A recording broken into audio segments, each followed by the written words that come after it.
데일 카네기 인간관계론. 꿈을 얻으려면 벌통을 걷어차지 마라. 사람을 다루는 기본 방법 일부. 1931년 5월 7일 뉴욕시에서는 역사상 가장 큰 화재를 불러일으켰던 범인 검거 작전이 결정적으로 치닫고 있었다. 2주간에 걸친 수색 끝에 쌍권종 크롤리라고 불렸던 담배도 피지 않고 술도 입에 대지 않았던 총잡이 살인자가 웨스트엔드 애비뉴에 있던 애인의 아파트에서 포위된 상태였다. 150명에 달하는 경찰과 형사들이 꼭대기층에 있는 그의 은신처를 에워싸고 있었다. 이들은 지붕에 구멍을 내고 체류가스를 투입하여 경창살인범 크롤리를 몰아내려 했다. 주변 건물에는 기관총을 설치했다. 이후 1시간 이상 뉴욕의 고급 주택가에는 권총과 기관총 소리가 천둥처럼 울려 퍼졌다. 크롤리는 두툼한 의자 뒤에 쪼그려 앉아 쉴 새 없이 경찰을 향해 총을 쏘아댔다. 만여 명에 달하는 사람들이 흥분한 상태에서 이 전투를 지켜보았다. 뉴욕 길거리에서 이런 일이 벌어진 적은 없었다. 크롤리가 체포되었을 때 경찰국장이 피 멀루니는 이 쌍거총 무법자야말로 뉴욕 역사상 가장 위험한 범죄자로 꼽힐만 하다고 선언했다. 멀루니는 그는 사소한 동기만으로도 주저하지 않고 사람들을 죽이려 듭니다라고 말했다. 하지만 쌍권총 크롤리 자신은 스스로에 대해 어떻게 생각하고 있었을까? 우리는 그 답을 알고 있다. 경찰이 아파트를 향해 총을 쏘아대는 와중에도 그는 관계자분께로 시작하는 편지를 쓰고 있었기 때문이다. 글을 쓰는 동안 상처에서 흘러나온 피로 인해 편지지에는 검붉은 흔적이 남았다. 이 편지에서 크롤리는 다음과 같이 썼다. 내 옷 안에는 피곤하고 지친 심장이 있다. 하지만 그 심장은 따뜻하다. 어떤 사람에게도 해를 끼치지 않고자 하는 심장이다. 이 일이 있기 얼마 전 크롤리는 롱아일랜드의 한적한 길에 차를 세워놓고 여자친구와 질펀한 애정 행각을 벌이고 있었다. 갑자기 한 명의 경찰이 나타나선 차에 다가가 말했다. 면허증 좀 봅시다. 아무런 말 없이 크롤리는 총을 꺼냈고 총탄을 퍼부어 경찰관을 쓰러뜨렸다. 경찰이 쓰러지자 크롤리는 차에서 뛰어나와 경찰의 총을 빼앗곤 쓰러져 있는 시신에 다시 한 발을 발사했다. 바로 이 살인자가 이렇게 말한 것이다. 내 옷 안에는 피곤하고 지친 심장이 있다. 하지만 그 심장은 따뜻하다. 어떤 사람에게도 해를 끼치지 않고자 하는 심장이다. 크롤리는 전기의자형을 선고받았다. 싱싱교도소에 위치한 사형장에서 그가 사람들을 죽인 대가가 이런 거군이라고 말했을까? 아니다. 그는 나 자신을 지키려 했던 대가가 이거로군이라고 말했다. 이 이야기의 요점은 다음과 같다. 쌍권총 크롤리는 자신이 저질렀던 어떤 일에도 스스로를 책망하지 않았다. 크롤리의 태도가 범죄자들 사이에서 찾아보기 힘든 특이한 태도였을까? 그렇게 생각한다면 다음 이야기에 귀 기울여야 할 필요가 있다. 저는 인생에서 가장 소중한 시절을 사람들에게 소소한 즐거움을 주는데 바쳤습니다. 사람들이 즐길 수 있도록 도왔죠. 그 대가로 제가 받은 것은 비난입니다. 범죄자라는 낙인이 찍힌 삶이고요. 알 카포네의 말이다. 그렇다 미국의 가장 악명 높았던 공공의 적, 시카고에서 등장했던 가장 잔인한 갱단 두목이 이렇게 말했다. 카포네 역시 자신을 비난하지 않았다. 사실 그는 자신을 인정받지 못하고 오해나 받고 있는 공공의 은인이라고 생각했다. 뉴요크에서 다른 갱들이 총탄 세례를 받고 쓰러졌던 더치 슐츠도 마찬가지였다. 뉴욕에서 악독하기로는 둘째가라면 서러운 조직폭력배 두목이었던 더치 슐츠는 한 신문과의 인터뷰에서 자신이 자선사업가라고 말한 바 있다. 그는 실제로도 자신이 그런 사람이라고 생각하고 있었다. 뉴욕의 악명 높은 싱싱교도소의 소장이었던 로즈와 이 주지에 대해 몇 해 동안에 걸쳐 흥미로운 서신을 교환한 적이 있다. 그는 이렇게 말했다. 싱싱에 있는 범죄자 중 자신을 나쁜 놈이라고 생각하는 사람은 거의 없습니다. 당신이나 나와 마찬가지인 사람들이라 생각하죠. 이들은 자신을 합리화하고 변명합니다. 왜 금고를 털 수밖에 없었는지, 왜 방아쇠를 당길 수밖에 없었는지 설명할 수 있는 사람들입니다.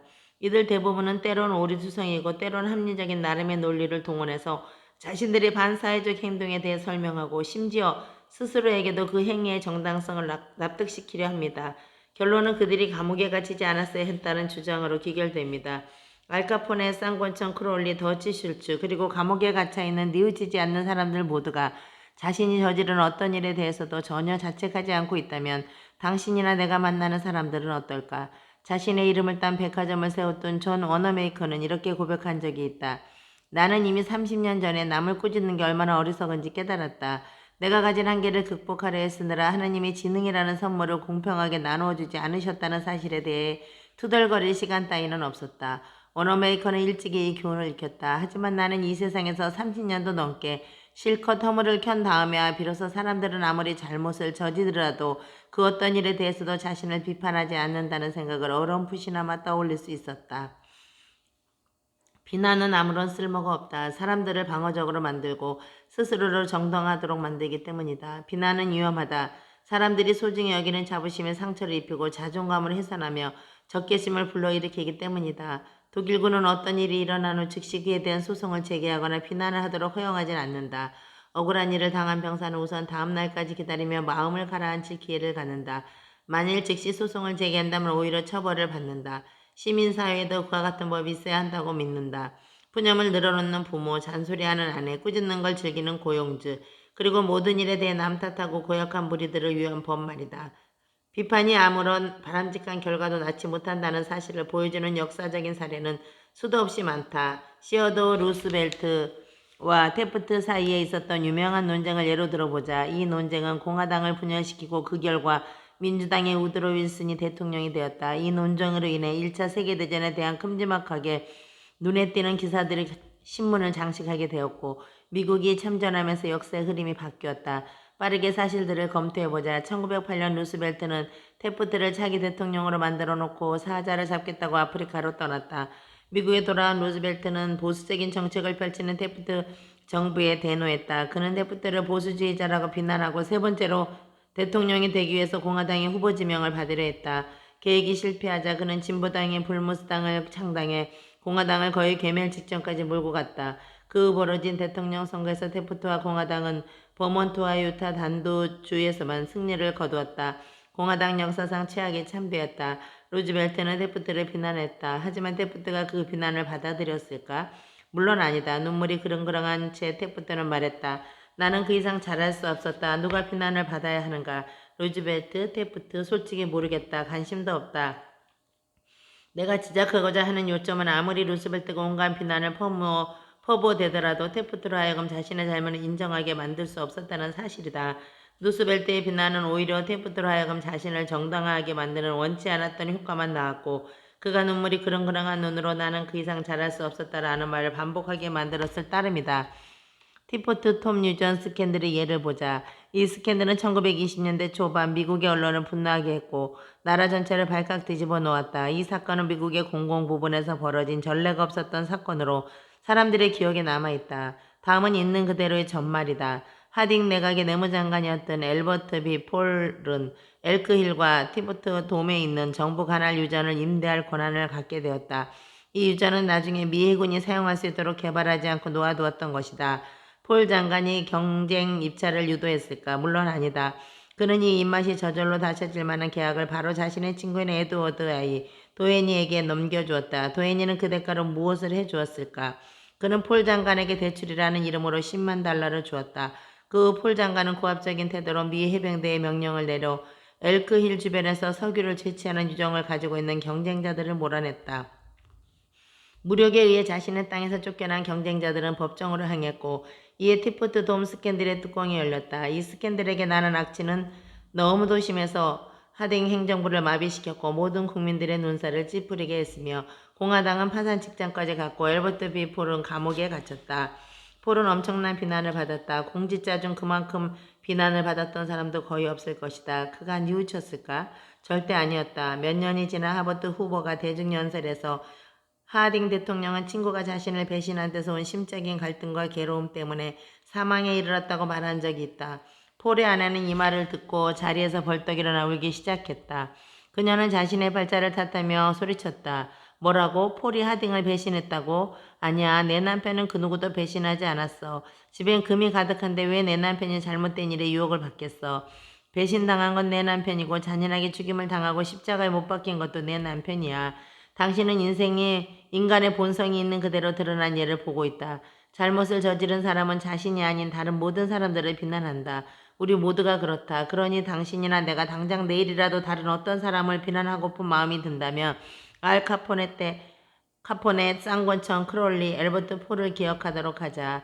비판이란 마치 전소고와 같다. 항상 자신에게 되돌아오기 마련이기 때문이다. 우리가 고쳐보려고 하고 비난하려고 하는 사람은 아마도 자신을 정당화할 뿐 아니라 도리어 우리를 비난할 것이라는 점을 깨닫도록 하자. 혹 테프트처럼 착한 사람이라면 아마 더 잘할 수 없었다는 말로 그치겠지만 말이다. 1865년 4월 15일 토요일 아침 에이브럼 링컨은 한 싸구려 숙박시설의 문간방에 누워 죽어가고 있었다. 링컨이 존 윌커스 부스에게 저격을 당했던 포드 극장 바로 건너편에 있는 집이었다. 링컨의 커다란 몸은 그에게 너무 짧아 보이는 움푹 들어간 침대에 비스듬히 걸쳐져 있었다. 로자 보네로의 유명한 그림 마을시장의 조잡한 복제품이 침대 위에 걸려 있었고 조악한 가스등이 깜빡이고 있었다. 죽어가는 링컨을 보며 육군장관 스테드는 말했다. 세상에서 가장 완벽하게 인간을 다스렸던 사람이 저기 누워있다. 링컨이 사람을 다루는 데 성공했던 비결은 무엇이었을까? 나는 10년간 링컨의 삶에 대해 연구했고 3년을 꼬박 알려지지 않은 링컨을 쓰고 검토하는 데 바쳤다. 링컨의 성격과 가족 생활에 대해 나만큼 꼼꼼하고 철저하게 연구한 사람은 세상 어디에도 없다고 자부한다. 나는 링컨이 사람을 다뤘던 방식에 대해 특히 관심을 가지고 연구했다.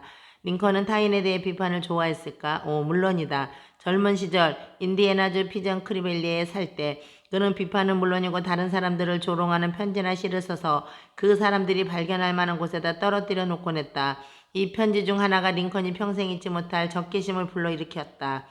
일리노이즈 스프링필드에서 변호사가 된 다음에도 링컨은 자신에게 반대하는 사람들에게 공개 편지를 써서 신문에 내는 식으로 공격을 퍼부었다. 하지만 딱 한 번은 조금 지나쳤다.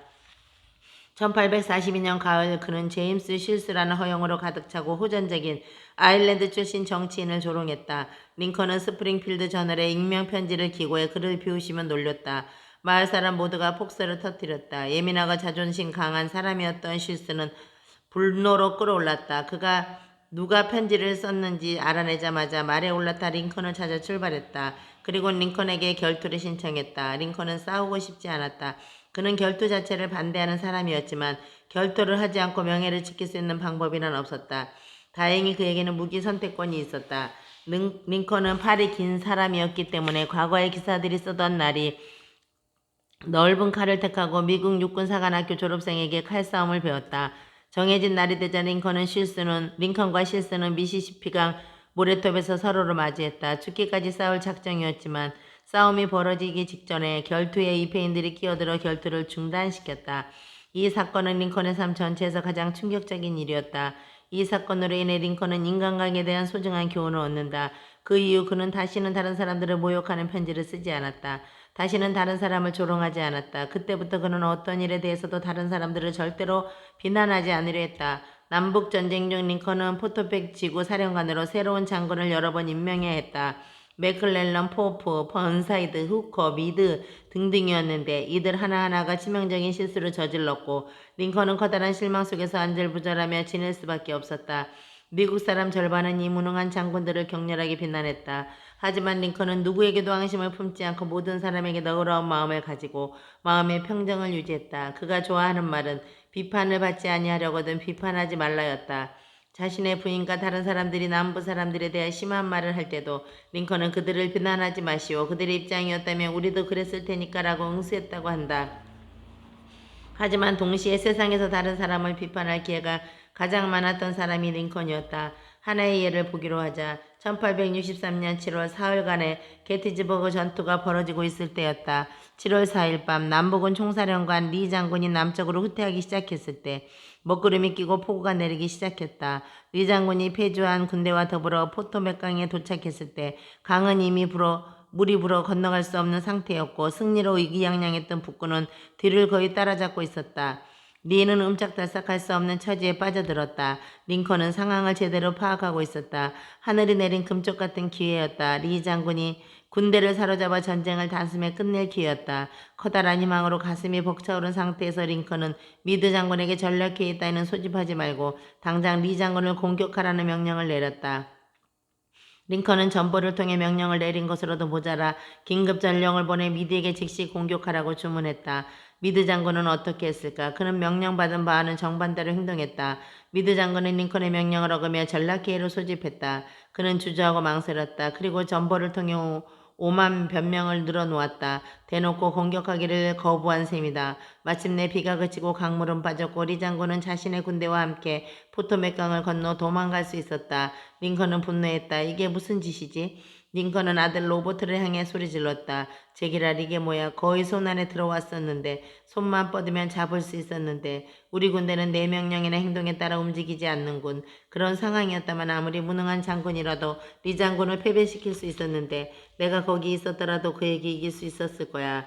실망이 컸던 링컨은 자리에 앉아 미드 장군에게 다음과 같은 편지를 썼다. 기억해둘 것은 이때 이미 링컨은 대단히 조심스러운 사람이었고 표현도 대단히 절제되어 있었다는 점이다. 따라서 1863년 링컨이 썼던 편지는 격렬한 비난이라고 보아도 좋다. 미드 장군 귀하, 리 장군이 우리에게서 벗어났다는 사실이 얼마나 불행한 일인지 당신은 파악하지 못하고 있는 것 같습니다. 우리는 리를 손쉽게 붙잡을 수 있었습니다. 최근에 많은 승리를 거두기도 했으니 리만 붙잡았다면 전쟁을 끝낼 수도 있었습니다. 하지만 그를 붙잡지 못했기 때문에 아마도 전쟁은 앞으로도 쉽게 끝나지 않을 것입니다. 지난 월요일에 리를 확실하게 공격하지 못했던 귀하가 강을 건너서 당시 가지고 있던 병력에 비해 3분의 2밖에 안 되는 병력을 가지고 리에게 타격을 입힐 수 있다고 생각하시는지요? 그걸 기대하는 것도 비합리적일 뿐더러 나는 이제 기아가 어떤 일을 성취할 수 있다고 기대하지 않습니다.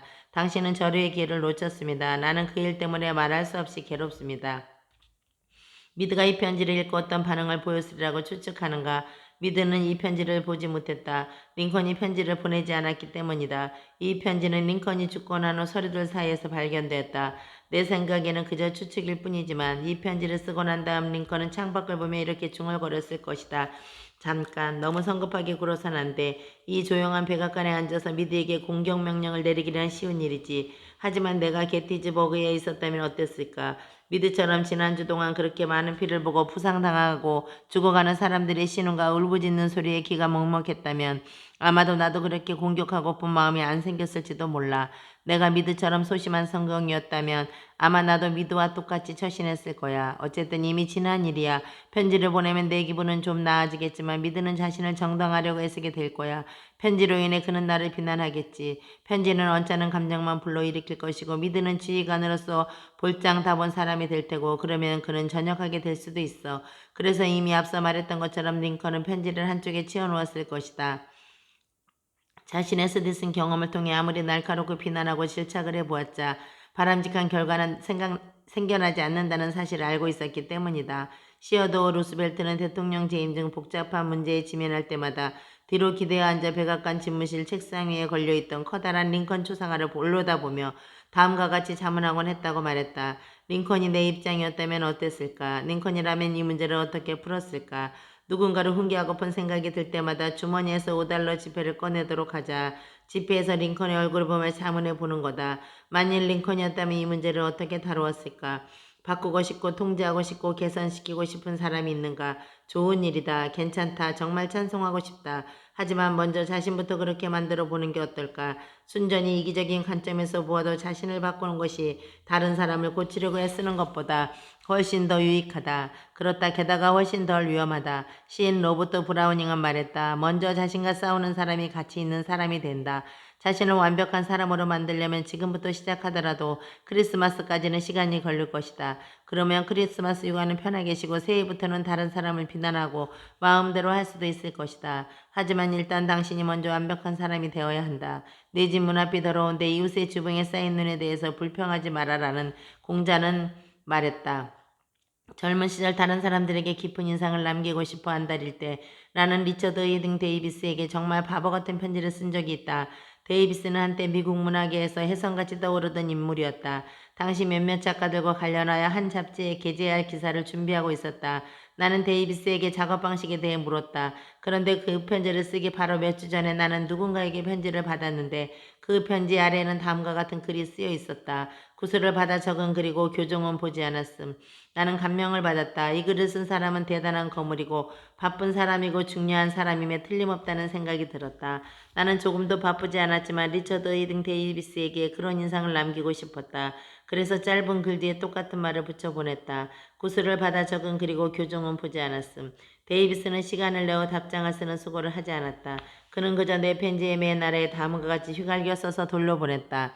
세상에서 당신보다 무례한 사람은 없어. 그렇다 나는 실수를 저질렀다. 아마도 이런 비난을 받아 마땅할 수도 있다. 하지만 나도 사람인지라 일단 적개심부터 들었다. 나의 적개심이 얼마나 대단했더니 10년 후 리처드 하딩 데이비스가 사망했다는 기사를 읽을 때 내 마음속에서 가장 먼저 떠올랐던 것은 그가 내게 주었던 상처였다. 인정하기도 창피한 일이다.